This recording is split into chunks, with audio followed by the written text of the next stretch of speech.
Hi everyone, so I'm back with another video about the 5 signs that I experienced with scarring alopecia. Again, these characteristics aren't blanket. They may not, show in everyone, but this is what I experienced and what led me to go to a dermatologist to figure out exactly what was going on.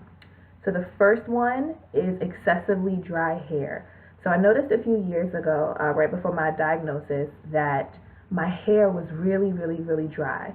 Like, it didn't matter what products, it didn't matter how many times I co-washed, deep conditioned, trimmed, tried this product, oiled, lock method, any of that. My hair was just not accepting any moisture whatsoever. And from what I've learned now is that apparently scarring alopecia actually destroys the sebaceous glands on your scalp. So that sebum that you see a lot of people talking about on YouTube, and they say to like rub it and put it on your hair, those of us with scarring alopecia, our sebaceous glands are destroyed. So that's not allowing our hair to be as moisturized. So that was the first sign. Second, I'm looking at my phone. Is a change in hair density. So when I first stopped perming my hair and I did the big chop and I grew my hair out, my hair was very thick. And I loved it. I was like, oh my gosh, I'm finally natural. I look like the girls on YouTube, that whole mindset. But then over time, as I was taking out my braids and everything, I noticed that my hair wasn't as full and it started to break. And it went from being out here to slowly, breaking off and getting a lot shorter. And I was like, what is going on with my hair? It's really dry, it's breaking off. And then I noticed that it just didn't feel as full. So that was the second sign. Third is my parts were beginning to thin. So what I mean by that is how I have my hair parted right here.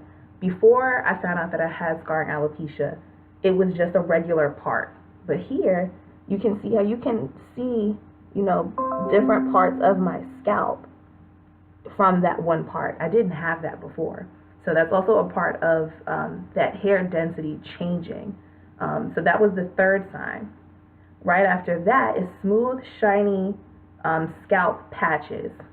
So one time I was just, doing something in my hair and I caught it in the mirror and actually saw that I had this patch that was just really smooth and it was shiny, like literally, like, yeah, you can see the reflection of the light right here.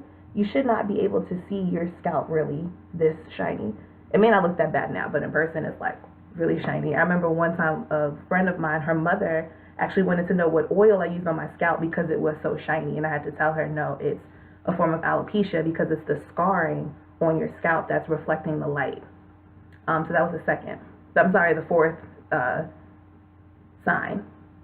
And the fifth and final one, which is pretty characteristic of scarring alopecia, and I find that most people that have it have gone through it, is the pain. This scalp pain is like none that you have ever felt before. It literally feels like someone is just like making cuts on your scalp. And I remember I would come home from work and I would just be in my car crying, like, because that's how bad it hurt. And then my aunt was just like, you should go to a doctor. And I was like, there is no hair doctor for this. She said, go to the dermatologist. And I was like, oh, okay, that makes sense.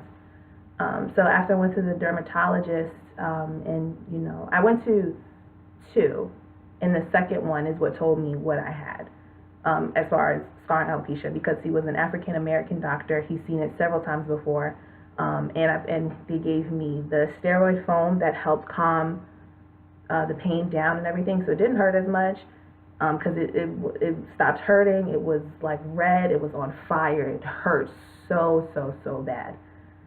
So if you are experiencing any of these signs whatsoever, again, they don't fit for everyone, but that's what happened to me. I highly recommend that you go to a dermatologist, preferably one of color or one that specializes in ethnic hair care, because they can help you. So again, the 5 signs that I went through are excessively dry hair. No matter what product I was using, my hair was not moisturized at all. I don't really have that problem now as much. I've learned to work with my hair. My hair is doing much better. If you guys have any questions on that, let me know. The second one is a change in hair density. My hair is nowhere near as thick as it was when I first stopped relaxing my hair. Number 3 is thinning parts. And I always changed my parts anyway. It was never like, you know, I always part my hair in the middle or always on the side. I try to rotate it. So that's when I noticed that my parts were thinning. The fourth one, shiny, smooth patches on my scalp. Like it literally felt like the back of my hand. That's how smooth it was. And the fifth one is that painful, irritated scalp. So again, if you experience any of these, leave a comment below. I'm really trying to start a community of people that are experiencing this, that continue to uplift each other, because this is, you know, a form of hair loss that not a lot of people talk about, and we really need to, because we need to comfort each other. It's a lot to go through. So if you're experiencing any of these, please, please, please go see your dermatologist and try to get a hold of it as early as possible. So I'll see you all in the next video. I really need some ideas, so if you have anything, let me know. See you, bye.